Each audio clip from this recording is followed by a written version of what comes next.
Mais à la fin du film, parce qu'on est au Bénin, on est au Bénin, et je sais que quand on joue ce genre de film, il y a toujours des retombées. Est-ce que vous aviez eu des soucis par suite? Regarde, le jour où on a fini le film, il y a quelque chose qui s'est passé dans le village. Il y a un couple qui s'est battu.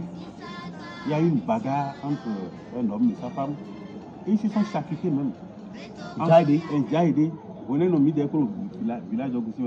Mais lorsqu'on a fini le film et on allait rentrer dans le véhicule, moi le dernier, j'ai senti une décharge sur moi. Une décharge comme un genre de palu, enfin, je ne sais pas, quelque chose. J'ai reçu un coup. Et à partir de là, j'ai commencé par frissonner. Quand nous sommes revenus à Cotonou, j'ai fait plus de 3 semaines au lit. J'ai pris des perfusions. C'était compliqué. C'était compliqué. Donc, Expédie à Inadou même, s'il s'est souvenu, il allait vous en parler. Il avait en ce moment une mobilette AV85. Il a sorti la mobilette dehors. Et son fils, son garçon, son deuxième garçon, je crois, ou le tout dernier, c'était le tout dernier. Le tout dernier, Expédie ne savait pas que l'enfant était sorti dehors avec lui. Et qu'il avait même posé son pied sur un endroit, je ne sais pas, sur quelque chose, sur la mobilette. Mais lorsqu'il a voulu, tu sais qu'on peut comme ça, non? Lorsqu'il a voulu mettre feu dedans, c'est le cri de l'enfant qu'on a entendu. Et qu'est-ce qui s'est passé? L'orteil, je ne sais pas si c'est gauche ou si c'est droit, l'orteil de l'enfant a été sectionné. Et à cet endroit-là, pour amener l'enfant à l'hôpital, ils ont commencé par chercher la partie de l'orteil qui est tombée. On n'a pas trouvé ça là. C'est quand ils ont amené l'enfant à l'hôpital, traité, qu'à leur retour, ils sont venus voir l'orteil par terre. L'orteil que tout le monde a cherché. Il y a des choses mystiques qui se sont passées. Bon, est-ce qu'il faut l'attribuer à la réalisation? On n'a pas les 4 œils pour pouvoir juger. Après le film, il y a combien? Parce que c'est sûr qu'il y aura des gens qui vont... Il y a combien de personnes? Parce que beaucoup disaient la majorité des... Il y a le roi. Le roi est là. Lorsqu'on a fini le film, il y a eu un peu comme une malédiction qui est tombée. Une malédiction qui est tombée. Une malédiction parce que on était parti pour rester compact ensemble pour tourner d'autres films. C'est-à-dire continuer de tourner des films, les mêmes acteurs qui tournent des films jusqu'à ce que nous soyons, n'est-ce pas, enfin, à l'aise dans ce que nous faisons. Mais à l'arrivée, le diable est rentré dedans et tous les acteurs pratiquement se sont tournés dedans. Ça a fait que le deuxième film que la dame a tourné, Le Retour de la Pierre, il n'y avait plus... Et vous avez joué dans le... Non. Moi, je faisais partie de ceux qui étaient partis. Ah, ok. Parce que quand on était revenu, moi-même, j'avais déjà une troupe, une compagnie que j'ai voulu tourner. Et quand la dame a appris, elle a dit, tu veux tourner ton truc. Ok, on va voir. On va voir continuer aujourd'hui. Bon, ce n'est pas l'essentiel. Mais il y avait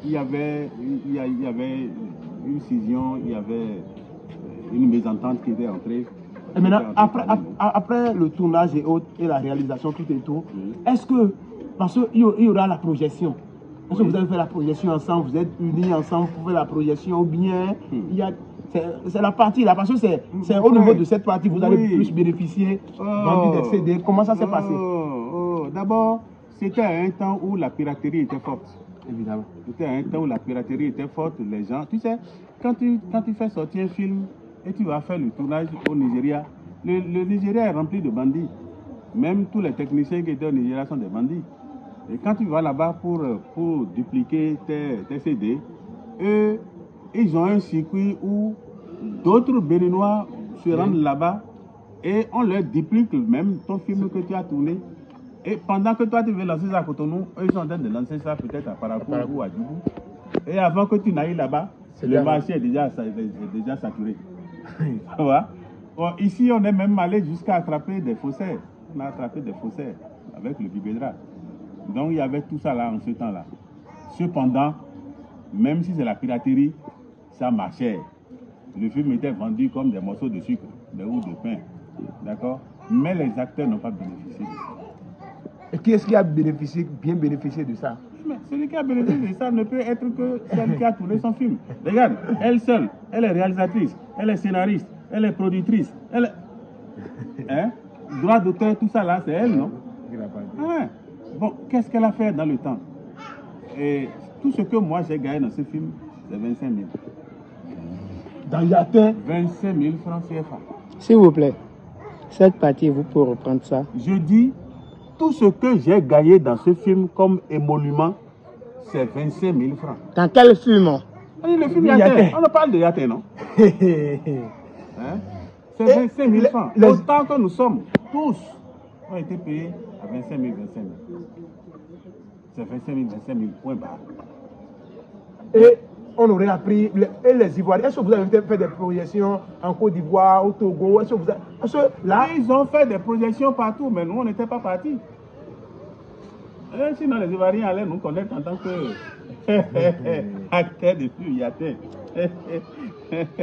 Donc, vraiment, il y a des choses qui se passent. C'est autour de l'argent. C'est comme ça. Et la plupart de ceux qui ont tourné dans Yatin, à part qui je vais dire, à part le pasteur Philippe, qui lui était un fonctionnaire du ministère des Transports et qui continue de l'être. Il est fonctionnaire du ministère du Transport. Du ministère des Transports. Il est un cadre là-bas. D'accord. Il a fait la Côte d'Ivoire avant de venir ici. Donc, il a un accent, comme vous allez le voir, il a un accent là. Donc, en dehors de ça, qui a bénéficié de quoi dedans? Donc, tout ce qu'on, le plus gros bénéfice, c'est que on s'est séparé de Ouado. On s'est séparé de Ouado. Est-ce que c'est les forces mystiques qui l'ont fait? Moi, je ne sais pas le dire. Malgré tout, les prières. Oh, mon frère, il y a entre prière et la réalité, hein, c'est pas la prière qui va te donner l'argent. Évidemment. Si tu pries avec quelqu'un et quelque chose marche, parce que le film a marché. Évidemment, ça a marché. Nous avons, même si moi je n'ai jamais apprécié à sa juste valeur la réalisation. Parce que c'est des Nigérians qui sont venus tourner. Il y a des choses qui ont mal tourné. Quand tu prends par exemple la séquence du roi, c'est mal tourné. Ce n'est pas tourné comme un professionnel, n'est-ce pas, enfin, ce n'était pas tourné dans les règles de l'art, tout simplement. Ils ont fait, il y a plus d'amateurisme que de professionnalisme. Vous voyez. Donc, pour dire que Yatin nous a enrichis, c'est faux. Beaucoup ont dit ça, hein. Par exemple, moi-même j'ai dit ça. Non, mais le film Yatin, il a mené du gamin. Quoi, il a mené la croix. Il y a nous, quoi, il dit, oh, Tchakiko attend, et ouais, le film Yatin, de la film. Bon, mais les cas où mon dieu, mon et toi, n'a pas mais le globe, mais les masses à Dinaï. Sinon, 25 000. Et bon, faut faire au final. Droit d'auteur, droit de vidéo, et tout, et gérer les